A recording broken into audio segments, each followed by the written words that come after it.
friends, welcome to Canadian Cutting Edge, and as you saw in the thumbnail, we're going to look at the CJRB EKKO, a Ray Laconico design knife. The budget version of that, there's higher end versions of this knife. This is AR RPM 9 steel. You can get stuff with S90V. I guess there's other ones too. I'm primarily a budget knife guy, and so we're looking at the lower cost version of this knife. But just before we get ahead of ourselves, there's a chance for you to get in on a giveaway for this. Now, how did this happen? This is the Elementum 2 button lock flipper, Elementum from Civivi. The way this happens is every single month at the beginning of the month, after all the processes, after all the donations to the channel have been processed, that is through either Patreon or YouTube memberships, I do a random draw. And the winner of this knife was drawn, and he said, hey, Jake, I've got a YouTube channel myself that I've started recently. I think he's got like 24 videos or something. And he says, I want somebody from my channel to get the knife. So instead of getting the knife for himself, he wants somebody else to get this knife. So the way you can win this knife is go over to his channel. I've got a link down below. I've got a link right up there right now. You've got to watch his video on the Harbor Freight Icon, which is basically a Todd Beggs design knife, but no credits are given to Todd Beggs. It's a copy. It's a, I've done lots of copies, especially early on in this channel's history. I reviewed a lot of knives that were copies. Because those are the knives that I could afford. And I still focus on budget knives, like I said. Anyhow, Dan won. Dan's got a channel. It's called Barking Spider 2007. And check it out. If you want to win this knife, you need to subscribe to his channel. And you need to comment at least, Jake is awesome. That was his choice, not mine. I didn't suggest it. On his comment section on that video. Like I said, the link will be down below. The link will be was up here. The link will be in the comment section as well, right at the very top comment. And you could win this knife. I don't know what the time frame is on when he's going to do his giveaway.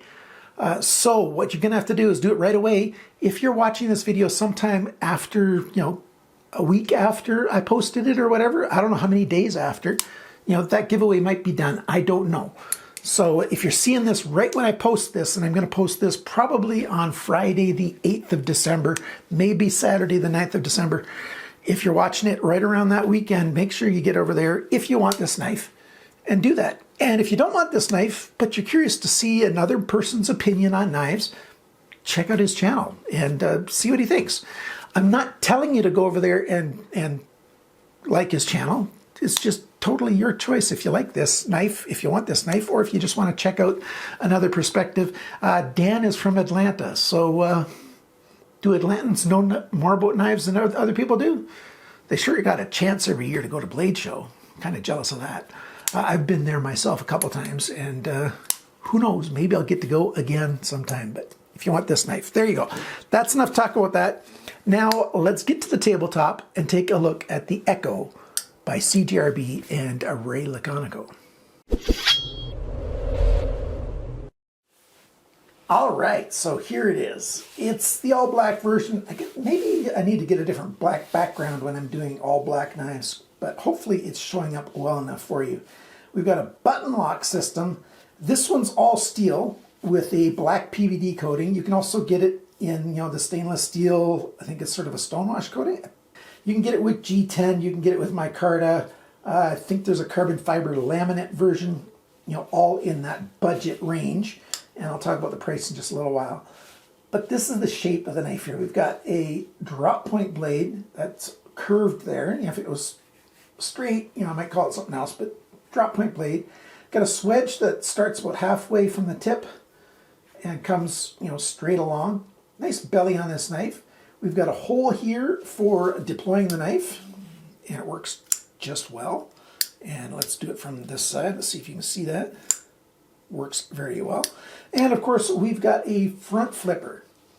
That's probably my main con on this knife, is this front flipper, to be honest with you.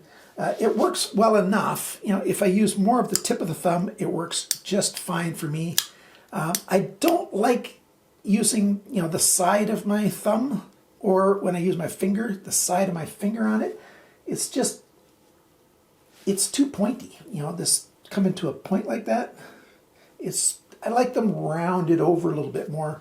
That's about the only thing I would change on this knife, other than T6 screws. Or I don't like PVD coated handles. You know, I've had to take this, well, my friend Dave, who ships the knives to me here in Canada, had to take it apart to ship the blades and the handles to me in separate packages. And of course the coatings come off on that screw. You can see that shiny spot there already. This one's pretty good. A little bit of it's come off right there, and it's only been taken apart once. I'm going to take it apart again later on in the video. We'll see if even more of it comes off. That's one of the reasons I don't like PVD coating, especially on screws. And I don't like T6 screws to start with, although we got a T8 up here. And there are button screws that are recessed, which I don't really like either. So, but those things I've learned to deal with. This, well, I guess I've learned to deal with it too. I just would prefer if it was curved. But almost everything else about this knife is actually quite appealing. It's got a nice edge, nice steel, ARPM 9, like I said. Fairly high flat grind, not to the spine at all. So we do have a flat section here that we can clamp on if we want to. Badging's on the flat section up here, which I like, and it's not too terribly big. You know, I don't really mind badging on knives when it's done like this. You know, even smaller would be better, but I don't want too small either.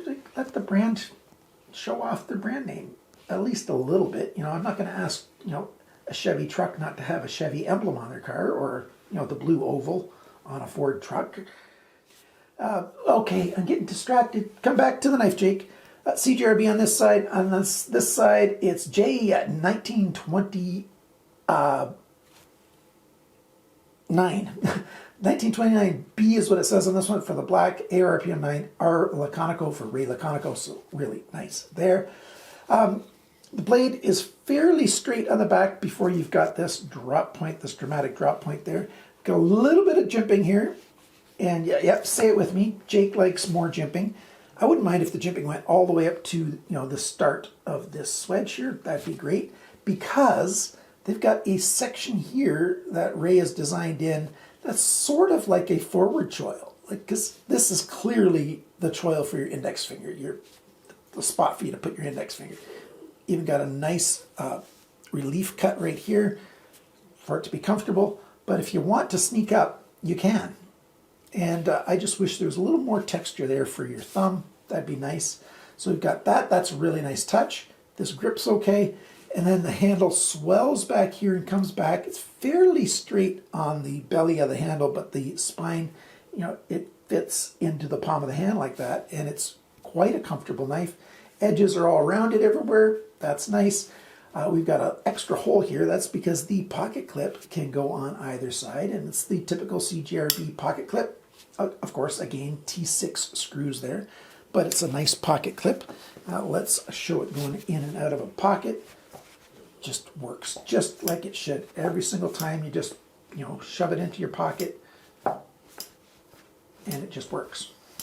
That clunking sound is because, yeah, I got a board underneath here just to help hold everything in place. I've stapled the pants onto the board. Pretty useful. And I don't know why I showed you that. I guess I just felt like it. So pocket clip's nice. We got standoffs. We have the stop pin back over here. We've got hourglass shaped standoffs here. And then we've got a post here with a hole in it. That's for your lanyard. I like that. I like that kind of lanyard system. It's not in your face. It's not in your way. And it works really well. And it stays away from the cutting edge. It's a great design for that. Button lock. How well does the button lock work? The button lock's very smooth on this guy. So you can deploy it with a wrist flick and a use of the button, as well as for closing it. So I'm pressing the button to release it, and now it's locked, and I press the button and let go to close it. Works really well. It is the one piece of shiny on, you know, this side of the knife. And of course, on the spine, you got a little bit more shiny. I wouldn't mind if all that was black, but the coating's going to wear off on a button a whole lot sooner than anywhere else. And so that's probably why they don't do that. There you go. Lock up, solid. No blade place side to side, up and down. Nope, not really. It's kind of nice. I thought there was a little bit there, but no, there isn't. And I almost tried to cut myself, but nope, I didn't.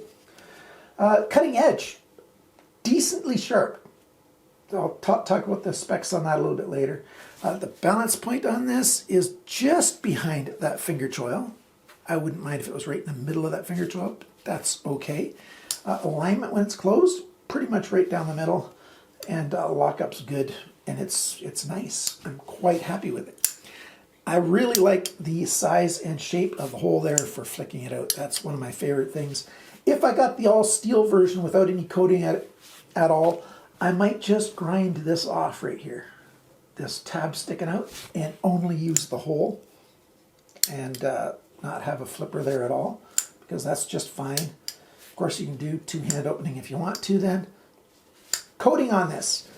You do have to be a little careful with the coating. There's a little bit of marring on the handle here. Not bad at all.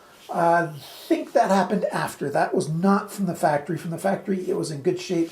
That happened later on after it was purchased. So don't let that bother you about the coating. But I don't really prefer coating. AR-RPM 9 certainly doesn't need a coating. It's a good stainless steel. And I'm just not a coating kind of guy. So if you're a coating kind of guy and you like that, hey, that's just fine. That's what you get. I don't have any opinions on what other people should have. I'm only telling you what I prefer. But this is the one they chose to send me. And I think I'll put it in text on the intro for sure that this was sent to me by CJRB at no charge to me. So let that inform your opinion on what I'm saying as much as you want. I try to be as honest as possible. I'm babbling on. This video is going to get too long if I keep on babbling. Let me tear this thing apart and show you how it's constructed, and then we will do all the dimensions. But first, I forgot to say, how well does it cut? It's a knife after all. You want to know how well it cuts. Well, it's got not a super thin edge, but it's got a decent grind angle overall, and it cuts quite well. It's got a nice belly. The ergonomics in the hand, make it comfortable, and like I said, you can sneak up if you want more power to it. I like a nice belly, and the sharpening is pretty good. It's pretty much on par for average of what you see on a knife of this price range these days. So let's take this thing apart, and hopefully I won't scratch up these screws anymore. The first thing that we'll notice is there is some skeletonizing on these handle scales or frame. Helps keep it a little bit lighter. And there's the hole where that pin goes into. I'll show you a close-up of that. That's for the lanyard pin. The screws themselves, you can see white residue on those screws.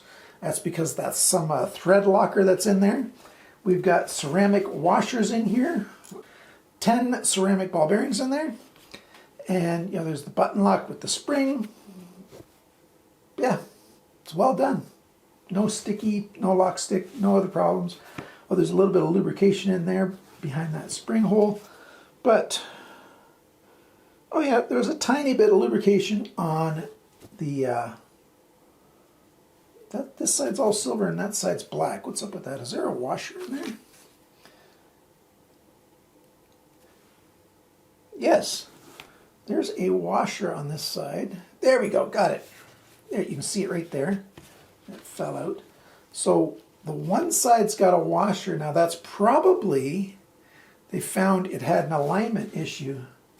So this side doesn't have, yeah, there's no wear lines on this side from any of the ceramic ball bearings. And so there's a washer in there. So be careful when you open this up. Make sure you put the washer back in the correct side, or else you're not going to get your alignment back right. You can see that's got a little bit of wear on it. The coating's come off, but that's just fine. So now you know. That's how it's constructed. Well done. Hopefully that was helpful, and now I'm going to do the measurements. Some of you guys are going to like this. I'll probably do this quickly. The weight of this knife, 124 grams, 4.37 ounces. The factory sharpness, 200 best. Not quite as good as average, but not bad at all. The cutting edge length, 79 millimeters, 3.11 inches. Blade length, tip to the closest spot on the handle, is 83.2 millimeters, 2.3 3.27 inches. The thickness of this blade stock, 2.62 millimeters, 0.103, so a tenth of an inch plus the coating. Not bad, especially for a little, a thinner, slicey kind of knife. The blade depth this way, 26.3 millimeters, 1.04 inches. How thick is it behind the grind? So just behind that sharpening grind, 0.49 millimeters, 19 thousandths of an inch on average. It's about 18 in the middle and a little thicker at both ends. So, but just a tiny bit. Still, the average is very good, and the variance was just a tiny bit, so it's not bad. Not bad at all. Grind angles. This side's got an average of 16.9 degrees. This side's got 20.4. It started at 20.3, ended at 20.5, so 0.2 degrees of change along this side. Well done, whoever sharpened this. This side, well, not quite as great. 18.7 here, 18.7 here. Hey, that sounds wonderful. Down to 15.1 here. So that's 4.6 degrees of change just in half the length. And then again, back on the other half. So, but that's pretty average these days. It's unfortunate, but it's pretty average. Almost 5 degrees of angle change on the length of 3 inches. It's just actually 1.5 inches. 5 degrees, almost 5 degrees of change in 1.5 inches. Unfortunately, that's pretty par for the course these days for budget knives, and even for mid-grade knives, like knives that are $150 and stuff, they're sharpened the exact same way. Most of the knives that are $200 and $300 are sharpened the same way as well, so like the vast majority. It's a pretty sad state of affairs in today's day and age when they could do a whole lot better. But that's a hobby horse I've ridden before, so back to the measurements. The length of the handle, 108.7 millimeters, 4.28 inches. The grip area here, so from where my fingernail is there to there, that is just under 10 centimeters, just under 4 inches, so not bad, about 3.9 inches. The thickness of the handles is 10.3 millimeters, 0.405, so it is a thinner knife. The handle depth, that's this measurement here, 26.7 millimeters, 1.05 inches, so that's at the widest. So fits most hands very well. When the knife is closed, the widest point is right about here, 35.9 millimeters, 1.41 inches, and the total length is about 192 millimeters, 7.56 inches, and all these measurements were done here in my place using fairly sensitive measuring equipment. Because I've found that these specs and the stats that manufacturers give are sometimes a little bit off. What do I think of it? I think Ray Laconico has done a very good job on this design. As far as the designer goes, he makes the choice for this, I believe. And people like front flippers, at least a lot of people do. I'd like them a little more rounded, but I really like that hole. I like the proportions. I like the size and grip in the hand. I like the nice edge here, nice belly, very useful kind of knife. It's like an EDC, really EDC kind of knife. This is not a self-defense kind of knife. You could puncture a little bit with this, but with that nose the way it is, not so much. And the rest is nice. The lock works. I don't mind button locks. I'm just not much attracted to button locks, but it works. And it's nice. And the big thing on this is it feels good and it cuts quite well because it's so thin. Once I sharpen it, the steel is very good. It's going to be awesome. And so, yeah. Coating, I would have preferred the all steel version. Actually, I would have preferred the micarta or G10 version. You got natural G10, and so you could dye that if you wanted to, or you can get a micarta. And if you really like the design and like how it looks and feels, check out the high-end versions if you're in that budget range. The price on this guy, in the United States, most stores, it's $59.99. You save 10% at White Mountain Knives with coupon code CCE. That makes it $53.99, which is about $73 Canadian. The G10 and I think the micarta ones are actually a little bit less right now. At least the GT one is. It's about $3 less. $2-3 less at White Mountain Knives and some other stores. Other stores have it all the same. If you're in Canada and you want this, go to Blades Canada because it's like $75 there. $74.99 Canadian. So it's barely a premium to pay on this knife for Canadians to get this thing at Blades Canada. What do you think of this knife? Do you have one? Are you going to get one? Let me know in the comments below. That's what I was waiting for. Yeah, just let me know. Thank you again to my supporters. And if you want to, check out Dan's channel and maybe you can win this guy. You can finally see it more close up, but I'll link to the review of this knife if you want to see that right here at the end of the video, as well as giving you a link to Dan's channel. Thanks for watching, liking, sharing, commenting, and subscribing. Those things do make a big difference, especially the comments. I appreciate them. I read them all. It might take me 4, 5, 6, 7 days to read them, but I read them all and I respond to them all. And remember, friends, oh, Bandit's trying to get out the door. Remember, friends, always cut towards your chum, not your thumb. Okay, Bandit, let's go upstairs.